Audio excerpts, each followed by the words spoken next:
ನೋಡಿ ಇವತ್ತು ನಾನು ಕ್ಲಾಸಲ್ಲಿದ್ದೀನಿ, ಯಾರೂ ಇಲ್ಲ, ಎಲ್ಲ ಬಿಟ್ಟು ಹೋಗ್ಬಿಟ್ಟಿದ್ದಾರೆ. ತುಂಬ ಬೋರ್ ಆಗ್ತಿದೆ, ಎಲ್ಲಾದರೂ ಹೋಗೋಣ ಅಂತ ಪ್ಲ್ಯಾನ್ ಮಾಡಿದೆ. ಸೊ ಪ್ಲ್ಯಾನ್ ಮಾಡ್ಬೇಕಾದ್ರೆ ಗೊತ್ತಾಯಿತು ಲಾಲ್ಬಾಗ್ ಹೋಗೋಣ, ಹೆಂಗಿರುತ್ತೆ ಲಾಲ್ಬಾಗ್ ಹೋದರೆ ಅಂತ. ಆದರೆ ಫ್ರೆಂಡ್ಸ್ನೆಲ್ಲ ಮಿಸ್ ಮಾಡ್ಕೊತಿದ್ದೆ. ಎಲ್ಲರಿಗೂ ಕನ್ವಿನ್ಸ್ ಮಾಡಿದ್ರೆ ಎಲ್ಲರಿಗೂ ಹೋಗೋಣ ಅಂತಂದರು. ನೋಡಿ ಇಲ್ಲಿ ನೋಡಿ ಯಾರಿದ್ದಾರಂತ.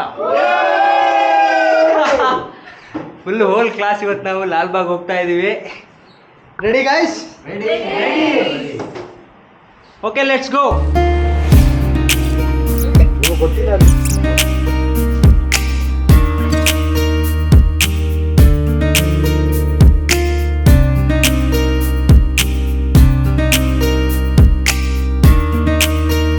ನೋಡಿ ನಮ್ಮ ಕಾಲೇಜ್ನ ಕ್ಯಾಂಪಸ್ನಲ್ಲಿ ಎಲ್ಲ ಹೋಗ್ತಾ ಇದ್ದೀವಿ. ಹಾಯ್. ಸೊ ನಾವೆಲ್ಲ ಮೆಟ್ರೋದಲ್ಲಿ ಈಗ ಲಾಲ್ಬಾಗ್ ಹೋಗ್ತಾ ಇದ್ದೀವಿ. ಸೊ ಲಾಲ್ಬಾಗಲ್ಲಿ ಸಿಗೋಣ.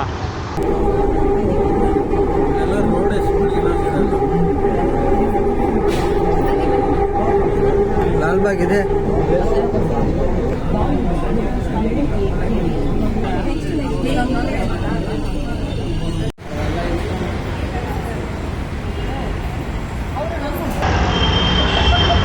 ಇವರು ರಕ್ಷಿತಾ ಅಂತೆ, ಎಲ್ಲರೂ ಬೇಬಿ ಅಂತ ಕರೀತಾರೆ. ಏನು ಹೇಳ್ತೀರಾ? ಇಲ್ಲೆಲ್ಲ ಲೈಕ್ ಟವರ್ ಶೋ ಮುಗಿಸ್ಕೊಂಡು ಆಮೇಲೆ ಹೇಳೋದನ್ನ ಹೇಳ್ತೀನಿ. ಹಾಯ್ ಪ್ರೇರಣ. ಎಲ್ಲ ಎಂಟ್ರಿ ಆಗ್ತಿದ್ದೀವಿ.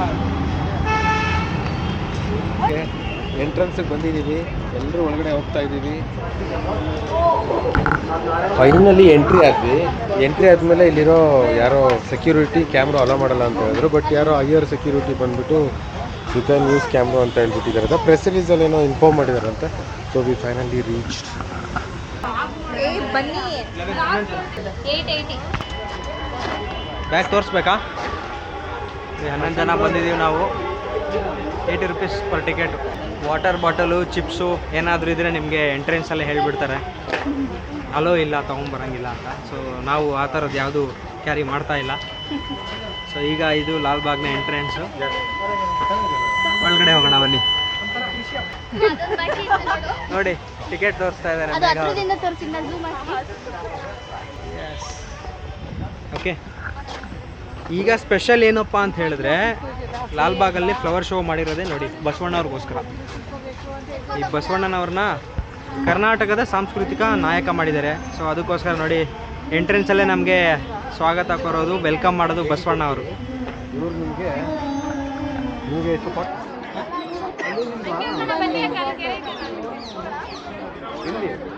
ಫುಲ್ ಲಾಲ್ಬಾಗು 240 ಎಕರ್ಸ್ ಇದೆ. 240 ಎಕರೆ. ಇವಾಗ ಫ್ಲವರ್ ಶೋ ನಡೀತಾ ಇರೋ ಕಾರಣ ಅಲ್ಲಲ್ಲಿ ಚಾಟ್ಸ್ ಐಟಮ್ಸು ಪ್ರತಿಯೊಂದು ಕೂಡ ಇಟ್ಕೊಂಡಿದ್ದಾರೆ.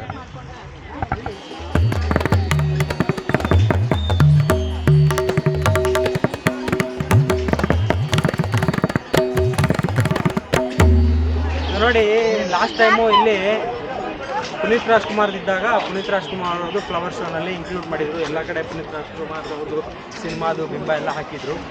ಈ ಟೈಮು ಹೇಳಿ ಈ ಟೈಮು ನಮ್ಮ ಕರ್ನಾಟಕದ ಬಸವಣ್ಣ ಅವ್ರದ್ದು ಮಾಡಿದ್ದಾರೆ. ನಮಗೆಲ್ಲ ನೋಡೋಕೆ ಖುಷಿ ಆಗ್ತಾ ಇದೆ. ಜನರೆಲ್ಲ ವಿವಿಧ ಸ್ಥಳಗಳಿಂದ ಬರ್ತಾ ಇದ್ದಾರೆ. ಇದೆಲ್ಲ ನೋಡೋಕೆ ಖುಷಿ ಆಗುತ್ತೆ.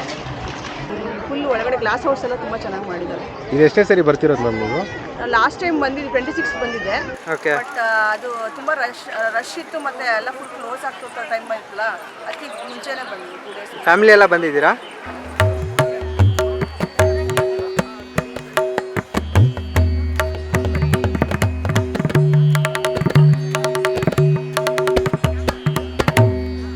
ಫ್ಲವರ್ ಶೋಗೆ ಎಂಟ್ರಿ ಕೊಡ್ತಾ ಇದ್ದೀವಿ. ಸೊ ಫುಲ್ ಕ್ಯೂ ಸಿಸ್ಟಮ್ನ ಮಾಡಿದ್ದಾರೆ. ಸೊ ಎಂಟ್ರಿ ಈ ಥರ ಇದೆ. Let's enjoy.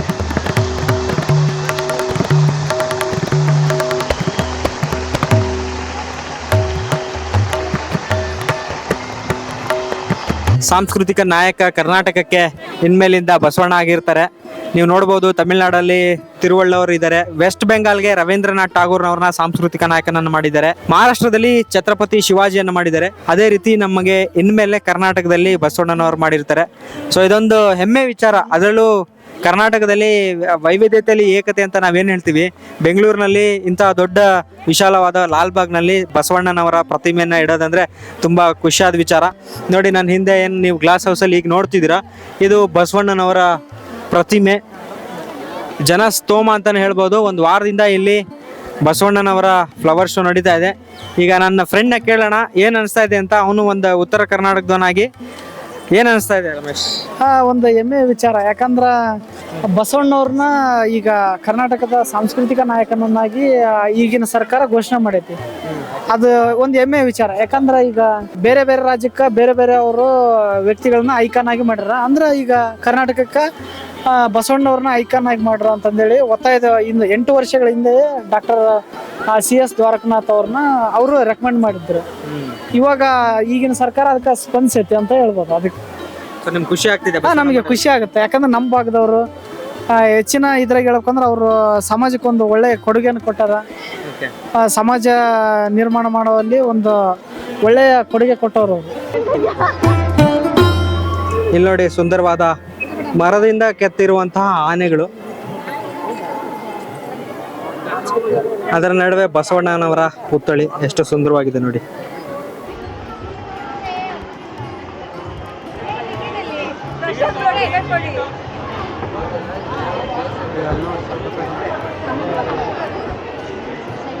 ನೀವ್ ಈಗೇನ್ ನೋಡ್ತಿದ್ದೀರಾ ನೋಡಿ, ಹಿಂದ್ಗಡೆ ಬಸವಣ್ಣನವರ 12ನೇ ಶತಮಾನದಲ್ಲಿ ಮಾಡಿರುವಂತಹ ಅನುಭವ ಮಂಟಪವನ್ನ ನಾವು ನೋಡ್ತೀವಿ. ಅದನ್ನ ಹೂವಿನಿಂದ ಅಲಂಕೃತವಾಗಿ ಮಾಡಿದ್ದಾರೆ.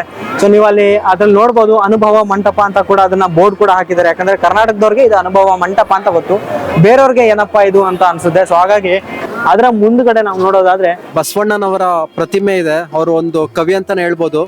ಸೊ ಬಸವಣ್ಣನವರ ಪ್ರತಿಮೆ ಹಿಂದೆ ಏನ್ ನೋಡ್ತಾ ಇದ್ದೀರಾ, ಅನುಭವ ಮಂಟಪ. ಸೊ ಇದು 12ನೇ ಶತಮಾನದ್ದು.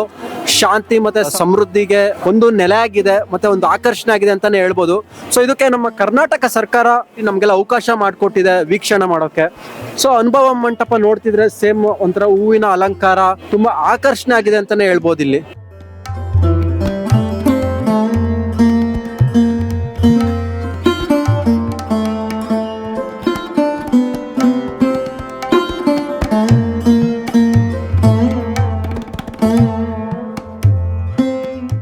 ಫ್ಲವರ್ ಶೋ ನೋಡಿ ತುಂಬಾ ವೆರೈಟೀಸ್ ಆಫ್ ಫ್ಲವರ್ಸ್ ಇಲ್ಲಿ ನಾವು ನೋಡ್ತಾ ಇದೀವಿ. ಸೊ ಇಲ್ಲಿ ಒಂದೊಂದ್ ತರ ಲೈಕ್ ನಾವು ನೋಡೇ ಇರಲ್ಲ ಲೈಫಲ್ಲಿ, ಹಾಗೆ ಇದೆ ಇಲ್ಲಿ. ತುಂಬಾ ಲೈಕ್ ಬ್ಯೂಟಿಫುಲ್ ಆಗಿದೆ. ಭಾರತದಲ್ಲಿ ಎಲ್ಲಾ ಹೂಗಳು ಇಲ್ಲಿ ನೋಡಕ್ ನಿಮ್ಗೆ ಸಿಗುತ್ತೆ.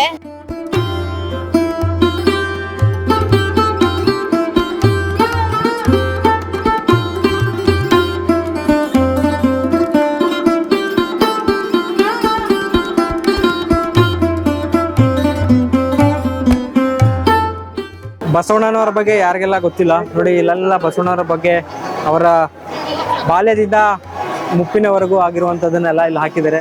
ಆದರೆ ಅವ್ರ ಹುಟ್ಟಿ ಎಲ್ಲ ಆಗುತ್ತೆ, ಅವರ ಬಾಲ್ಯವನ್ನು ಹೇಗೆ ಅವ್ರು ಕಳೀತಾರೆ, ಆಮೇಲೆ ಅವರ ಸಂಗಮನಾಥ ಸನ್ನಿಧಿಯಲ್ಲಿ ಅವರು ಮಾಡಿರುವಂಥ ಇದು, ಅಲ್ಲಿಂದ ಅಂಗದಿಂದ ಲಿಂಗಕ್ಕೆ, ಸೊ ಎಲ್ಲವನ್ನ ಕೂಡ ನಾವು ಇಲ್ಲಿ ಪೋಸ್ಟರ್ಸ್ ಮುಖಾಂತರ ನೋಡ್ಬೋದು. ಓನ್ಲಿ ಬರೀ ಫ್ಲವರ್ ಶೋ ಮತ್ತು ಅನುಭವ ಮಂಟಪ ಜೊತೆಗೆ ಅವ್ರದ್ದು ವಿಗ್ರಹಗಳನ್ನ ಅದಷ್ಟೇ ಅಲ್ಲದೆ ಸುತ್ತ ನಾವು ಅವರ ಸಾಧನೆಗಳನ್ನು, ಅವರ ಚಿಂತನೆಗಳನ್ನು ನಾವು ಸುತ್ತ ನೋಡ್ಕೊಂಡು ಹೋಗ್ಬೋದು.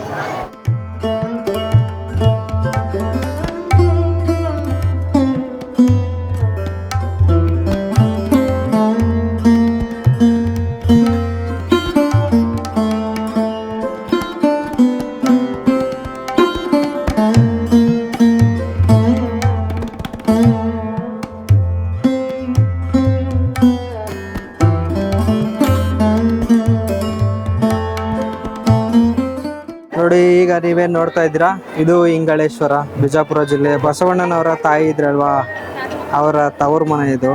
ಜನ್ಮಸ್ಥಳದ ಸ್ಮಾರಕವನ್ನು ನಾವಿಲ್ಲಿ ನೋಡಬಹುದು. ನೋಡಿ, ಇದು ಬಸವಣ್ಣನವರ ಐಕ್ಯ ಮಂಟಪ. ಇದನ್ನು ಕೂಡ ಇಲ್ಲಿ ಮರು ನಿರ್ಮಾಣ ಮಾಡಿದ್ದಾರೆ.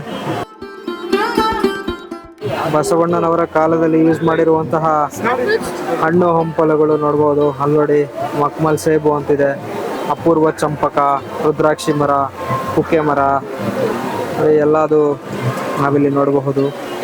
ಇಲ್ಲಿ ನೋಡಿ, ನೀರ್ಕಾಯಿ ಮರ ಅಂತ, ಇವೆಲ್ಲವನ್ನ ನಾವು ಇದೊಂದೇ ಜಾಗದಲ್ಲಿ ನೋಡ್ಬೋದು. ನೋಡಿ, ಇದು ನರಿಬಾಲದ ಮರ ಅಂತೆ. ನಾವಿದನ್ನು ಕೇಳೂ ಇಲ್ಲ, ನೋಡೂ ಇಲ್ಲ. ಆದರೆ ಇವೆಲ್ಲ ಸಂತತಿಗಳು ಕೂಡ ಆಗಿನ ಕಾಲದಿಂದ ಅಂದರೆ ಬಸವಣ್ಣನವರ ಕಾಲದಿಂದಲೂ ಇರುವಂಥ ಗಿಡ ಆಗಿರ್ಬೋದು. ಅದರ ಮೂಲ ಆಧಾರವಾಗಿ ನೋಡಿ ಇಲ್ಲಿ ನಾವು ಬಸವಣ್ಣನವರ ಒರಿಜಿನಲ್ ವಚನಗಳು, ಅಕ್ಕಮಹಾದೇವಿಯರ ವಚನಗಳು, ಹರಳಯ್ಯನ ಕಾಲಜ್ಞಾನವರ ವಚನಗಳು ನೋಡಿ, ಒರಿಜಿನಲ್ ವಚನಗಳನ್ನು ಇಲ್ಲಿ ನಾವು ಸಂಗ್ರಹ ಮಾಡಿ ಇಟ್ಟಿರೋದನ್ನು ಈ ಒಂದು ಗ್ರಂಥಾಲಯದ ಒಳಗಡೆ ನಾವು ನೋಡಬಹುದು. ಇಲ್ಲಿ ಪುರಾತನ ವಚನಗಳು ಅಂದರೆ ಮಡಿವಾಳ ಮಾಚಿ ದೇವರ ವಚನಗಳನ್ನು ಕೂಡ ನಾವಿಲ್ಲಿ ನೋಡ್ಬೋದು. ಅವರೊಬ್ಬರದೇ ಅಲ್ಲ, ಆಗಿನ ಕಾಲದ ಅಂದರೆ ಬಸವಾದಿ ಶರಣರು ಅಂತ ಯಾರ್ಯಾರಿದ್ರು ಅವರ ರೇಖಾಚಿತ್ರಗಳು ಮತ್ತು ಅವರ ವಚನಗಳನ್ನು ಇಲ್ಲಿ ಶೇಖರಣೆ ಮಾಡಿ ಸಂಗ್ರಹಾಲಯದಲ್ಲಿ ಇಟ್ಟಿರೋದನ್ನು ಕೂಡ ನಾವು ನೋಡ್ಬೋದಾಗಿದೆ.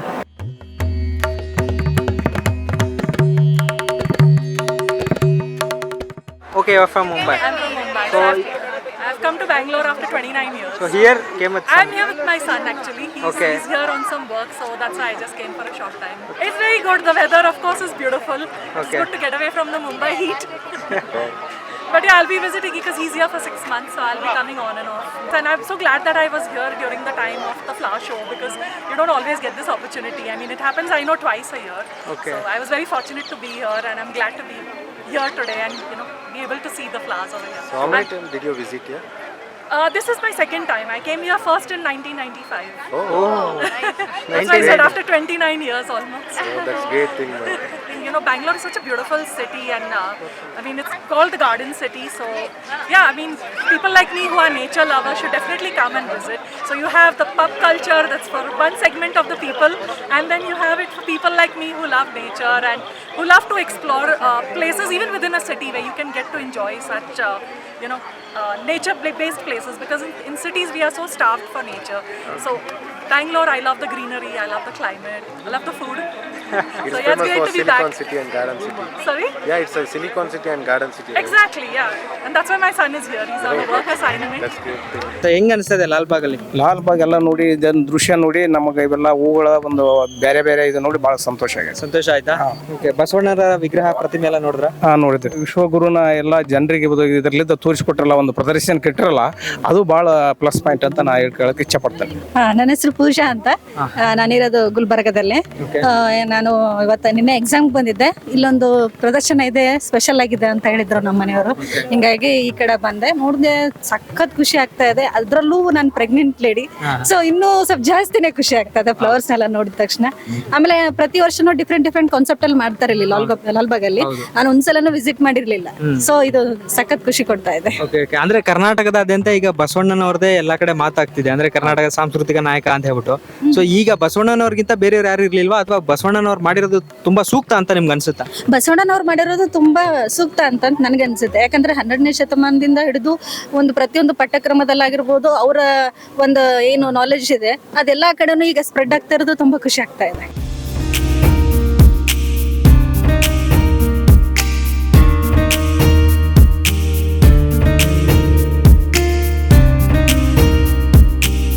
ನೀರು ಕಂಡಲ್ಲಿ ಮುಳುಗುವರಯ್ಯ, ಮರ ಕಂಡಲ್ಲಿ ಸುತ್ತುವರಯ್ಯ, ಒತ್ತುವ ಜನನ ಒಣಗುವ ಮರಣ, ನಿನ್ನ ನೆತ್ತಬಲ್ಲವರು ಕೂಡಲ ಸಂಗಮ ದೇವ.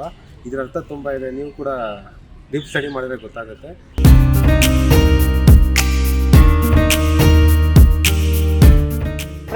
ನಿಮ್ಗೆ ಏನ್ ಗೊತ್ತಿದೆ ಲಾಲ್ಬಾಗ್ ಬಗ್ಗೆ? ಚಿಕ್ಕ ವಯಸ್ಸಿನ ಅಕ್ಕ ಬೋಟಿಂಗ್ ಹೋಗ್ತಾ ಇದ್ವಿ. ಇಡೀ ಕೆರೆನ ಒಂದ್ಸತಿ ಬೋಟಿಂಗ್ ಅಲ್ಲಿ ಹೋದ್ರೆ ತುಂಬಾ ಚೆನ್ನಾಗಿರುತ್ತೆ ಎಕ್ಸ್ಪೀರಿಯನ್ಸು. ತುಂಬಾ ಖುಷಿ ಕೊಡ್ತಿತ್ತು. ಈಗಲೂ ಬರ್ತೀವಿ, ಪ್ರತಿ ಸ್ಯಾಟರ್ಡೆ ಸಂಡೇ ಯಾವಾಗಲೂ ಬರ್ತಾ ಇರ್ತೀವಿ. ನೀವು ಎಲ್ರು ಬನ್ನಿ, ಚೆನ್ನಾಗಿರುತ್ತೆ. ಅಲ್ಲಿ ಮೀನು, ಇಲ್ಲಿ ನೀನು ಡಿಫ್ರೆಂಟ್ ಆಯ್ತಲ್ಲ. ಅಲ್ಲಿ ಮರ.